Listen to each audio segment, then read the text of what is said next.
കരിപ്പൂരിൽ വൻ കഞ്ചാവ് വേട്ട. 34 കിലോഗ്രാം ഹൈബ്രിഡ് കഞ്ചാവുമായി 3 വനിതകൾ പിടിയിൽ.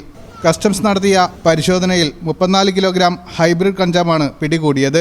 സംഭവവുമായി ബന്ധപ്പെട്ട് 3 സ്ത്രീകളെ കസ്റ്റംസ് ഉദ്യോഗസ്ഥർ അറസ്റ്റ് ചെയ്തു. വിമാനത്താവളത്തിലെത്തിയ യാത്രക്കാരുടെ ലഗേജുകൾ പരിശോധിക്കുന്നതിനിടെയാണ് കഞ്ചാവ് കണ്ടെത്തിയത്. രഹസ്യ വിവരത്തെ തുടർന്ന് നടത്തിയ പരിശോധനയിലാണ് ഇത്രയും അധികം ലഹരിമരുന്ന് പിടികൂടുന്നത്. പിടികൂടിയ കഞ്ചാവിന് അന്താരാഷ്ട്ര വിപണിയിൽ ലക്ഷങ്ങൾ വിലമതിക്കുമെന്ന് അധികൃതർ അറിയിച്ചു. ഹൈബ്രിഡ് കഞ്ചാവ് എവിടെ നിന്നാണ് കൊണ്ടുവന്നതാണെന്നും ഇവരുടെ ലക്ഷ്യസ്ഥാനം എവിടെയാണെന്നും കസ്റ്റംസ് അന്വേഷിച്ചു വരികയാണ്. ചെന്നൈ സ്വദേശിനി റാബിയത്ത് സൈനുദ്ദീൻ, കോയമ്പത്തൂർ സ്വദേശിനി കവിത രാജേഷ് കുമാർ, തൃശൂർ സ്വദേശിനി സിമി ബാലകൃഷ്ണൻ എന്നിവരാണ് കസ്റ്റംസ് പിടികൂടിയത്.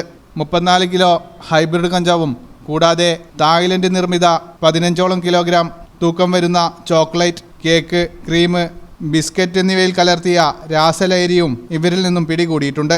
കഴിഞ്ഞ കുറച്ചു നാളുകളായി കേരളത്തിലെ വിമാനത്താവളങ്ങൾ കേന്ദ്രീകരിച്ച് ലഹരിമരുന്ന് കടത്ത് വർദ്ധിച്ചു വരുന്നതായി റിപ്പോർട്ടുകളുണ്ട്. ഇതിൻ്റെ പശ്ചാത്തലത്തിൽ കസ്റ്റംസ് പരിശോധന കൂടുതൽ ശക്തമാക്കുന്നുണ്ട്. ഈ വർഷത്തിലെ ഏറ്റവും വലിയ കഞ്ചാവ് വേട്ടകളിൽ ഒന്നാണ് കരിപ്പൂരിൽ നടന്നത്. ഈ ചാനൽ കരിപ്പൂർ.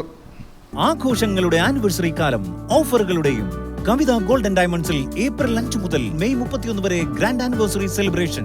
ദിവസേനയുള്ള നറുക്കെടുപ്പിലൂടെ തിരഞ്ഞെടുക്കപ്പെടുന്ന ഒരു ഭാഗ്യശാലിക്ക് മേക്കിംഗ് ചാർജ് സൗജന്യം. ഡയമണ്ട് മേക്കിംഗ് ചാർജിൽ 50% വരെ ഡിസ്കൗണ്ട്. 2.5% പണിക്കൂലിയിൽ തുടങ്ങുന്ന വെഡിംഗ് സെറ്റ് കളക്ഷനുകൾ. വമ്പിച്ച കളക്ഷനുകളുമായി ചെയിൻ ആൻഡ് ബാംഗിൾ ഫെസ്റ്റ്. കൂടാതെ ഓരോ പർച്ചേസിനും ഉറപ്പായ സമ്മാനങ്ങൾ. വേഗമാകട്ടെ, ഈ ഓഫറുകൾ മെയ് 31 വരെ മാത്രം. കവിത ഗോൾഡൻ ഡയമണ്ട്സ്.